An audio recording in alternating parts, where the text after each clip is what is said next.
What's going on? Hello, hello. How's everybody? Welcome to the Hope TV. It's a joy and a privilege that you've tuned in today. We're in our new season of programming, and we thank God for you, and you. And we're glad you've tuned in. You have tuned in to an episode of Marriage Matters, and this is the Marriage Matters show. And Andre and I are the host of this show. We've been going strong since March of 2020, so it's about almost 14 months now. Can you believe that? Just amazing. Yeah, it's crazy. Amazing. Yeah, we're going. Yeah, we thought it would just be a few months through the pandemic, and here we are 14 months later. And this has been out of our 31 shows. This is probably one of the most watched shows that we have outside of our worship services. So wow. So thank you for riding with us. I appreciate everybody who's watching through Apple TV, Roku, Twitch, Amazon, YouTube, Facebook, Instagram Live. If you're watching through the websites, edewithsmith.org, hohatl.org, thehopetv.com, thank you. And while you're watching, do me a favor. If you're watching through a platform that will allow you to subscribe, to like, to comment, or to share, please do so now. Every time you subscribe, you can get notifications as when new content is uploaded. We have programming literally all day long.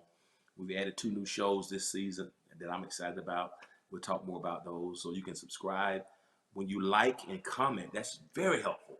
Helps us with our algorithms and our engagement, so keep hitting that like button. That helps us to get the word out, helps us even with our sponsors and our advertisers. So please hit that like button. Just take a moment now, right now, hit it right now. Comment, leave comments and questions. And then lastly, your shares are important, because when you share it, you help us to expand. We've had over 130 million views of our content. Did you hear what I just said? 130 million views of all our programming since March of 2020, and that's because of people like you. So, you know, we're shooting with 200 million this year. Hit that share button.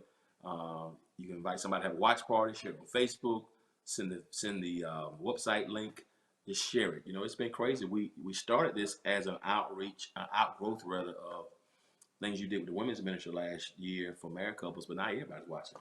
Singles, elderly, Yeah, married 5 years, yeah, married 50 yeah. years. Young, old, singles, college students, people who are engaged, people who are divorced, people, I mean, from 20 to 90, people watch this show, and we're excited about it. We are excited today. We have a couple here who's very, very, very special to us. They have a powerful story. Andre's been trying to get them on really since last year, and very, very busy couple, but we have the utmost of respect and honor and love for them. And it's going to be a fun time to share today. We want to welcome to the show today Pastor Don, and his wife Lonnie Burse. Welcome, fam. What's up, y'all?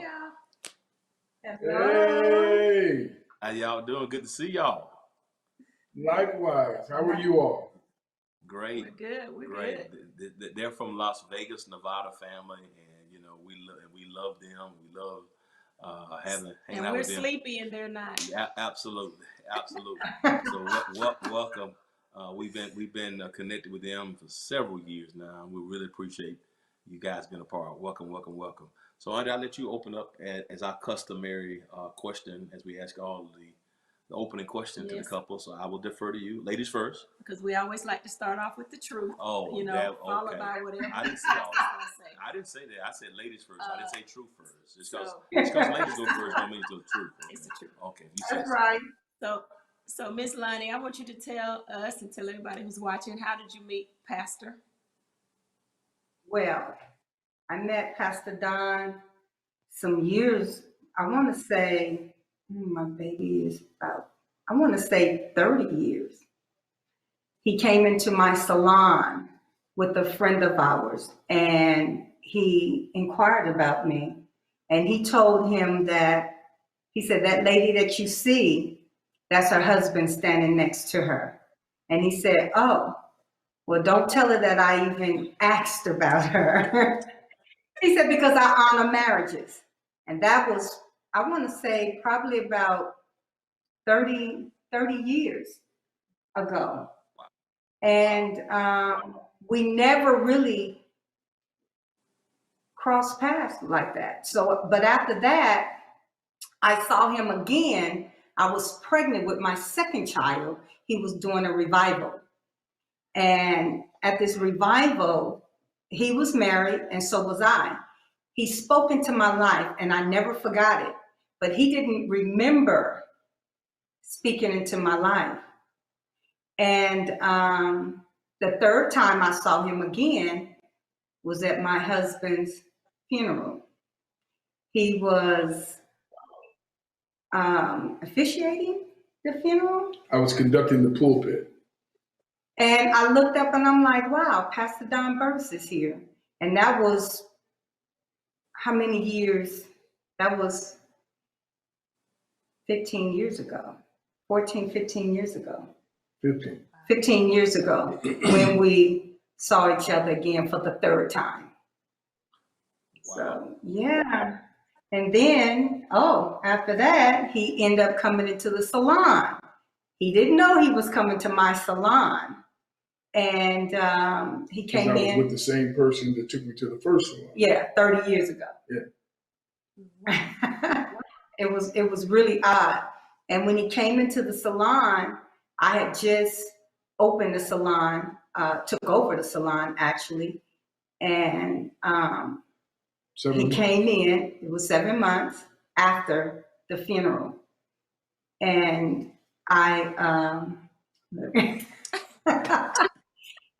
and after that, I thanked him for conducting the funeral and all. And he noticed that I still had my wedding ring on. And he congratulated me on the salon and he gave me a business card. And he said, well, whenever you want to go out, give me a call. And I said, oh, that would never happen. And he looked at me and I said, because I'm not going to call you. If you want to take me out, you can give me a call. Her exact words were, I'm old school. If you want to take me out, you won't have to call me. Don't act like I'm awesome. That ain't gonna never happen. You wouldn't have said that to me. Well, you was scared when I said that. He was shocked. But when he left, he took my business card. And about 45 minutes later to an hour, I received these beautiful flowers. They were gorgeous. Oh, they were beautiful. I'm like, wow. And so when I opened the card that the flowers was on, that it came in, it was his business card and this little note that said, congratulations. And so I called him and I said, well, Pastor Don Burse, I said, are you flirting with me? And he kind of chuckled and he said, yes. But the thing is, I told him he can call me, but I never gave him my cell phone number. The only number he had was my business number. I did that on purpose. And he blew my phone up and I wasn't even at work. I believe it. I believe it. Must you tell it all? He was so embarrassed. He kept calling me. I had went out of town. And when I came back, I checked my voicemail. And I tell you, he called back to back. Oh, stop. And then I called him finally, and I told him the reason why I didn't answer the phone. It wasn't that I was avoiding him, that I had went out of town. And then I gave him my cell phone number. And he set up a date, a dinner date, and it was really nice. And I met him, and it was really, really nice. And what else? And what? Burse. It was a Oh, yes, sir.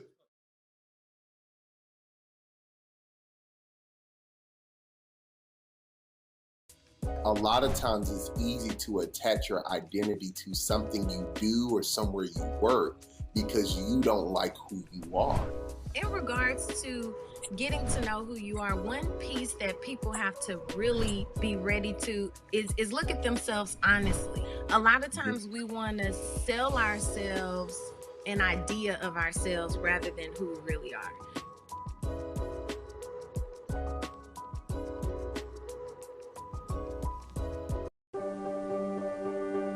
Being prepared is a part of who you are, but it's especially important in the case of a disaster. Be informed about possible emergencies in your area. Make a plan that covers where you'll go in an emergency. Build a kit with the things you need to survive. There's no one more capable of planning for your situation than you. Start your plan today. Go to ready.gov/myplan.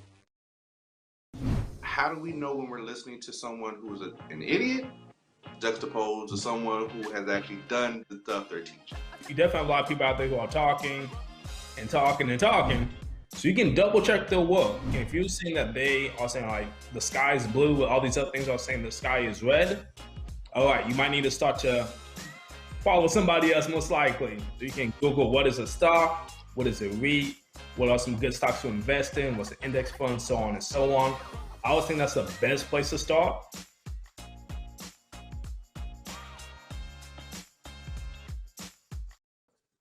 So let me ask you this question.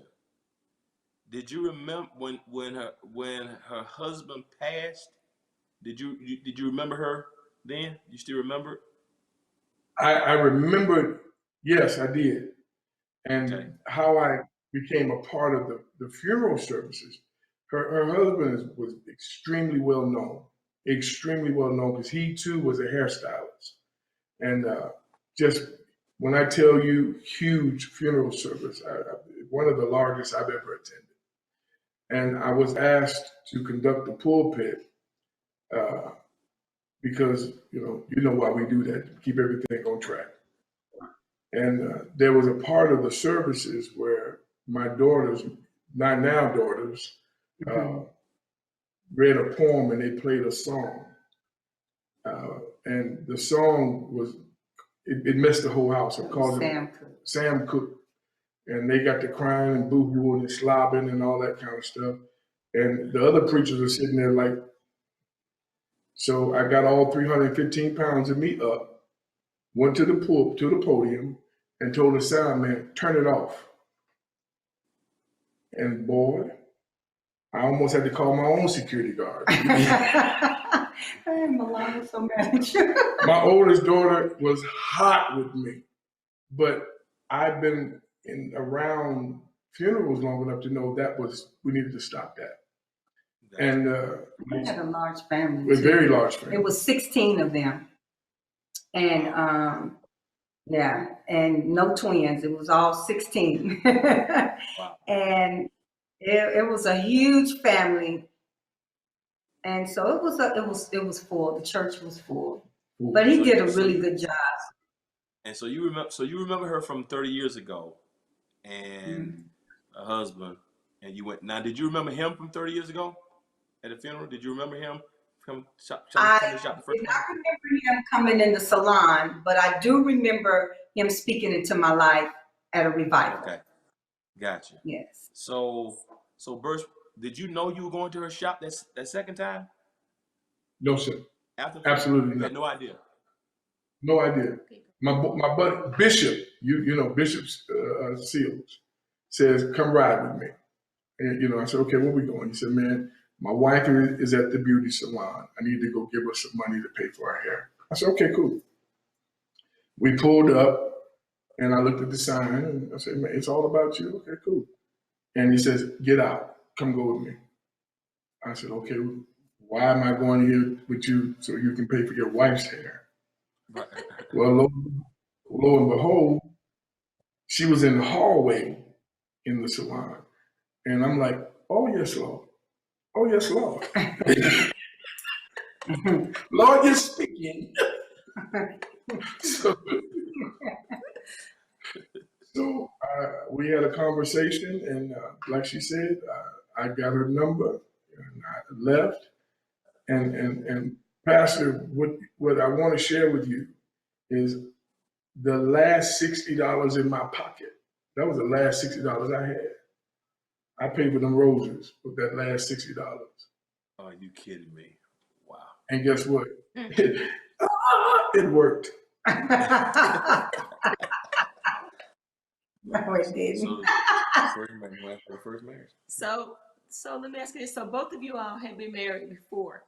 So how did you, Yes. I'll start with you, Lonnie. How did you know that, God was releasing you, or how did you know you were ready to date again after, because how long had you been married to your first I had been married for 24 years, and I didn't know I was quite ready.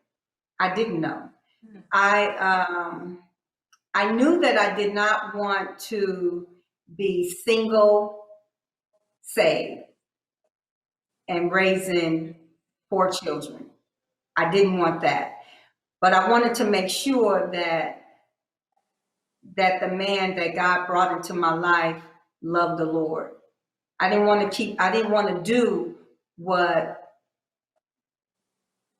I did prior. Not saying that my husband, he loved the Lord, but he wasn't saved in the church. He was actually a recovering addict. So we struggled for many years with his addiction. So, but I didn't know I was ready to date again. I just trust God and was hoping that God would send the right guy my way and I wouldn't miss it. I didn't want to miss God because of grief or afraid to step forward, to go forward. And he made me laugh. He made me laugh. He made me happy. Oh yeah, he made me happy. He was funny. So Let me ask you this too, Lonnie, because I do think, because I do remember you saying earlier that the first husband you married him, he struggled, but you actually married him twice, right? I married him twice. I had How- divorced him. Okay, I divorced him because of the struggle with the addiction, and I kept going in and out, and I just knew that I did not want my daughters to know this is what marriage was really all about. It was so dysfunctional, and I didn't really know how to get out of it because I loved them so much. And I'm like, I couldn't do it, so I divorced him. Not really for him, but I divorced him for myself because I needed to know that I can stand and trust God with the process of the whole thing. I would have married him the next day, but I divorced him and then he got ill. And we found out he had cancer, lung cancer. And we were separated, divorced, moved on somewhat, and I ended up remarrying him when he got sick. Wow. And you took care of him through the whole. I took care of him 5 years. He lived 5 years after he was diagnosed with lung cancer. Wow. Yeah. Now, Burch, and you were married. So 30 years ago, you ended up getting married, and that marriage didn't work out. So can you talk about that? Absolutely. I was married 17 years on paper, together a total of 20 years. It was a rough ride, and the bumpiest part of it was after I got called to the church. Believe it or not, everything was fine until I got called to the church. It was a whole nother ball game. It was issues of being territorial, not allowing me to go serve the people like I needed to serve the people. A lot of jealousy, things of that nature. So it didn't work out. And after that, we divorced. I stayed locked up in my apartment because I lost it all. So, I mean, when I say all. I got an apartment, didn't have nothing but a bedroom set. Nothing but a bedroom set. And stayed in there, locked in there for 19 months. 19 months. Work, church, home. 19 months. That was my routine. And then things, once I got over my pain and over some of the things that took place, because a lot of it was things I did, and that's the God honest truth. So once I got past that, then things started coming together. But everything was coming together other than the money. Everything else was coming together.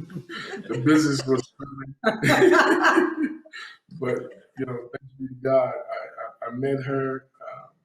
I don't remember, she mentioned me doing a revival, and she came and I spoke to her. I don't remember that. I don't remember anything other than I went to the first salon, saw her, got checked, told me that's her husband, done deal, I'm cool. And and then next time I'm in another salon, but it was a struggle to think that I would get married again, because I was a sitting pastor. We don't, you don't know a lot of pastors that recover from that. The church normally turn you off, but thanks be to God, as a sitting pastor, we were able to survive it. It's amazing. You talked about you guys were good until you start pastoring, and I just think, in all fairness, because a lot of people have that problem. It's like things shift, but when you think about it, she didn't sign up for that. And she didn't sign up for it. And I think sometimes, like part of the struggle she had in terms of me was she's not gonna be no preacher. You know what I mean? I'm not. Her father had been a pastor, because he passed away when she was young. So she didn't. She's like, I know you're a preacher already. So because I know who church. That was a big struggle. She didn't want to even consider having conversation because she didn't want it. So I think, even though you said she was, you had some challenges there, I think in all fairness, and that can go with everybody. I think sometimes we don't realize when you shift, this is not what I signed up to be. And it takes a strong woman to be able to say, okay, he going from a good guy to now pastor the church, a first lady. That's not an easy thing to do. And so, especially when you're trying to live up to everybody else's expectations of you, everybody wants you to be what they want you to be. That's a lot to deal with. But how did you come out of your depression, and how did you know that you actually wanted to try it again, Pastor? Who, me? Mm-hmm. Yeah. Well, how did you come? You said you were in this like little depression, I would call it. How did you come out of it and know that you were ready to do it again?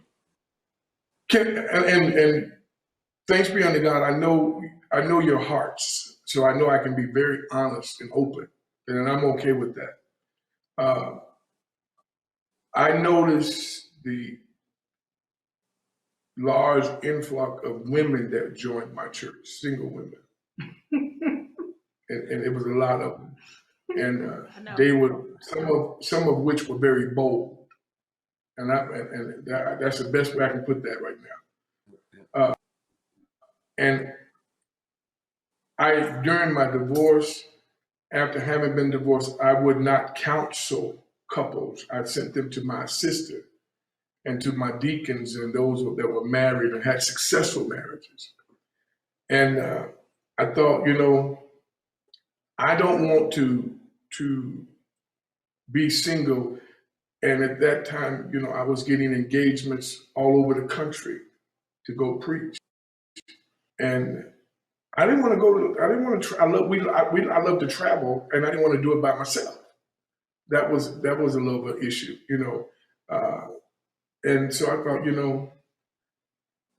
I know I'm gonna get in trouble. I know me. I'm gonna get in trouble, so I don't want to be single. And besides that, I don't like sleeping by myself.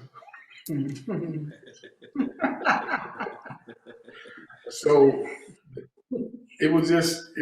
I just knew it was time, because I asked God, I said, listen, I want somebody, and this is exactly what I said, I want somebody who loves you as much as I love you, if not more. Yeah. And I need somebody a little bit more mature, not so much in Christ as it is in life. And someone who can check me and I don't get offended, you know, because don't let this little skinny lady fool you. She knows she keeps me totally in check, totally in check. And I just knew that I couldn't, I didn't want to be like, I didn't want to be one of the people I was hearing about, if that makes sense.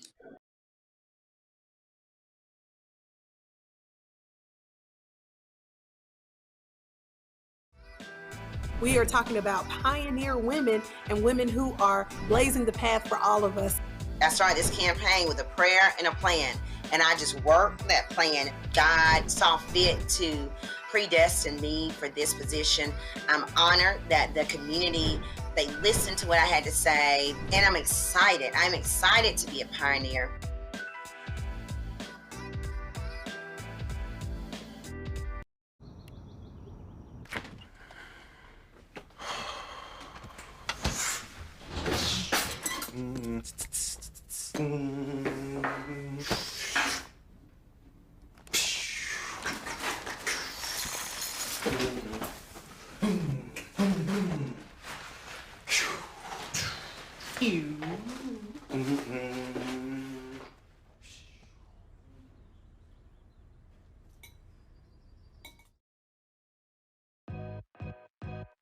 Like you said, a lot of people think that you just wake up and say, oh, this is what I'm going to be and this is what I am, and that everything happens overnight, and that is absolutely untrue. Do you have a few friends who's in jail right now? Do you have a few friends who's in trouble right now? I said those judges and all of that stuff really, really matters. The Congress and all those people matter. So you have to make sure that you pay attention to those things and the numbers of what you're voting for.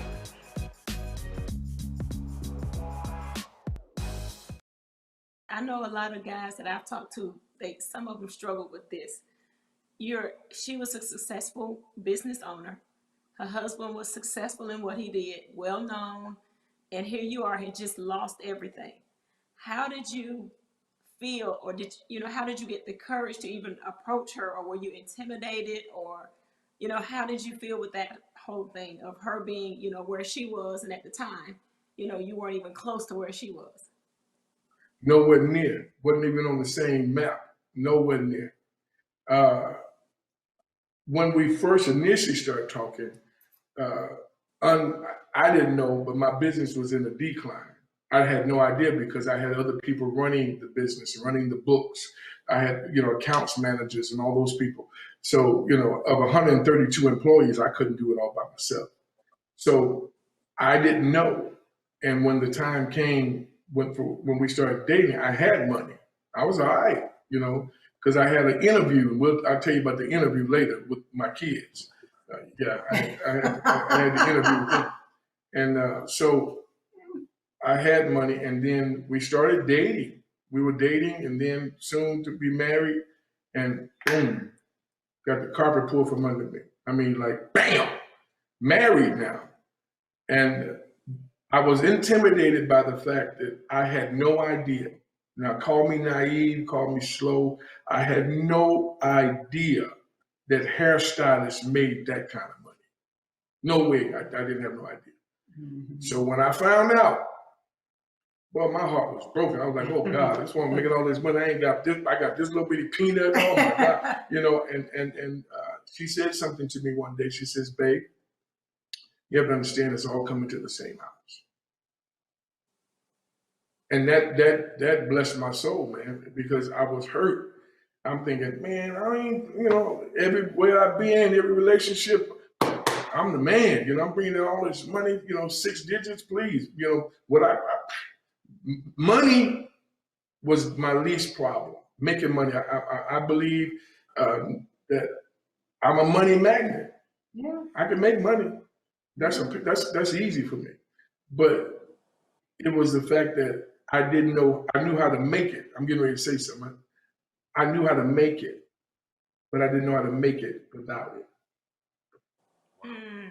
Wow. Lana, I got to ask you this because it's heavy, because now it makes sense. 7 months after your husband died, you are this beautiful woman with, your own business. I'm sure all kind of guys like vultures when your husband passed away, and yet they weren't really. No, I didn't see it. It wasn't a whole lot. No. Like, Queen. Men did not approach me, Pastor. They did not. gotcha. What about They the 38-year-old? well, he was 38. That boy was 38 years old. Yeah, well, I mean, he complimented me.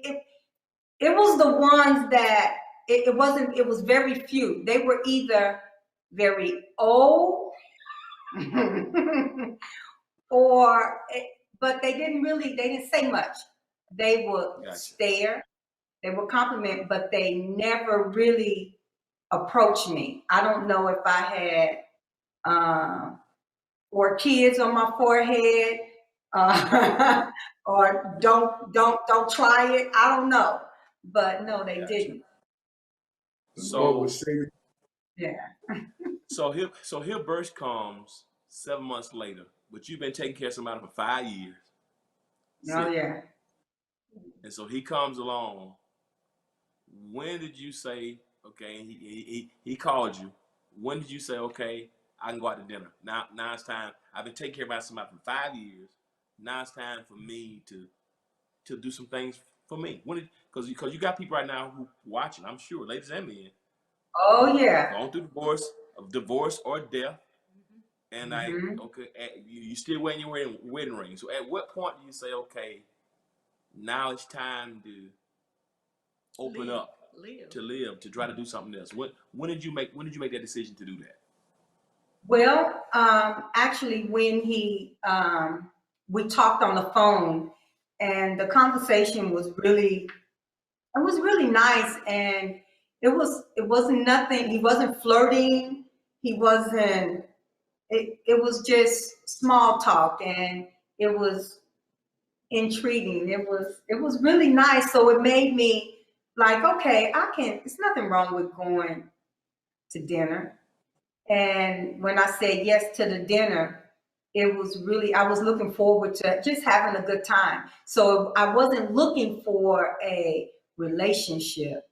I wasn't even looking to see, I wasn't looking like that. I was just going to go to dinner and just hang out and have a good time.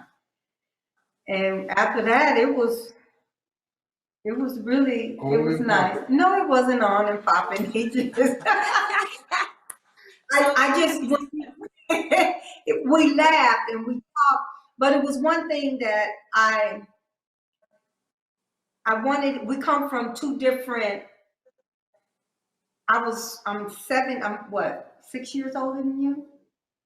I'm 6 years older, and really he had several strikes against him. So here comes too much truth. Call the roll. Yeah, I didn't want to marry a pastor. I wanted a man of God, but I didn't want a pastor because I didn't want to deal with what comes along with pastors. And again, it's dealing with females, and I had to live with that for so many years. That my husband was a hairstylist and he was not gay, and so women sat in his chair. He didn't have to do their hair very well, but they just sat in his chair. So you know how that goes. So I had to deal with women in that area, and then now I'm getting ready. I'm dating a pastor that's more women on a different level, and I'm like, you were kind of, you was a big boy. I didn't think I liked big boys. I was not attracted to him, and he was younger than me. Those were the three. He was younger, big boy, and a pastor. Wow. So when did you get over those strikes? What made me get over? How long did it take? Yeah, how long did It it didn't take? take long. It did not take long. He was a big old teddy bear. He smelled good. You know, everything that what I thought in my head about big boys, it was he passed. See, now that's a good thing for single ladies. Do y'all hear this? Y'all hear this, ladies? She had a list. He was not on her list. But she had to cross some things off of her list, and now she's, you know, look at Yes, her. I start crossing. And then our background, spiritual backgrounds, and it was so odd. I'm like, why we have never crossed paths? And we were talking one day, and he kind of mentioned, we were talking about different events that took place in Las Vegas. And I'm like, remember when Bally's caught on fire? I was on my way to school. I was a senior in high school. And he said, dang, I was in the 6th grade.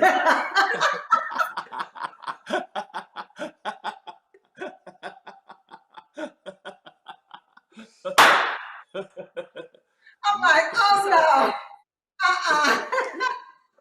Let me ask you this. You told us one time, Burst, that she asked you when you all got serious, you know, what could you do for her? Or something like that another man couldn't do. Can you tell us about that? Yeah, what she can do. That what she couldn't do for herself. Yeah. What did she ask you? See, this is one of the things about the two of you. All right, y'all don't sis. forget nothing. Y'all don't forget nothing. That was good. Well, he was sitting down and he was just going in. And I listened to him, and he was talking about his business and I'm like, okay, well, what can you do for me? I have my own business.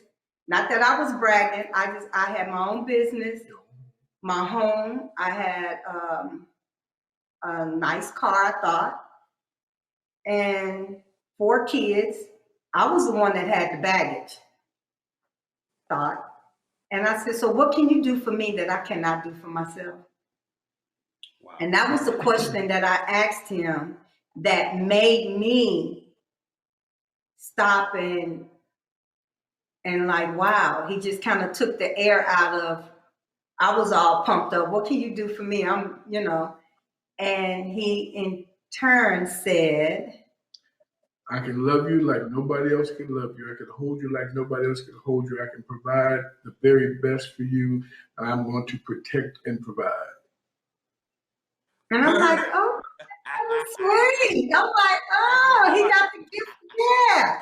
That's what I told him. I said, he got the gift for gab. You a pastor. That's what they have, the gift for gab. And then again, he said, dang, you're not giving me a break. You know what? But we out of time. We out of time already. We didn't get to half our questions. Listen, I'm out of time. But will y'all come back? Let me fit and do part 2 so we can get the rest of this conversation. Will y'all come back? Absolutely, sir. Yeah. Fam, listen. This has been, and we do this all the time. So I apologize, y'all. We just let y'all in on our comment. This is how we act when we together. So y'all who's watching, so pardon me. Hope y'all could get in on our conversation because this is friends talking. But we out of time. This is part 1, but they consent to come back next week. So I want you to tune in. Listen, share this link with somebody. If you enjoyed it, share this link. Hit that like button for you log on. Hit the like button. Leave a comment. Leave some questions for next week. So subscribe, like, comment, share. Hit the like button. Send me some comments for some questions for next week. Share this link. And we're going to log off and close this broadcast. But same time next week, we'll see you here for Marriage Matters with Pastor Don and Lonnie Burr. So as always, remember this. If you will be good to God, then God will be good to you. Till next time, peace. Bye. See you next See y'all time. next week.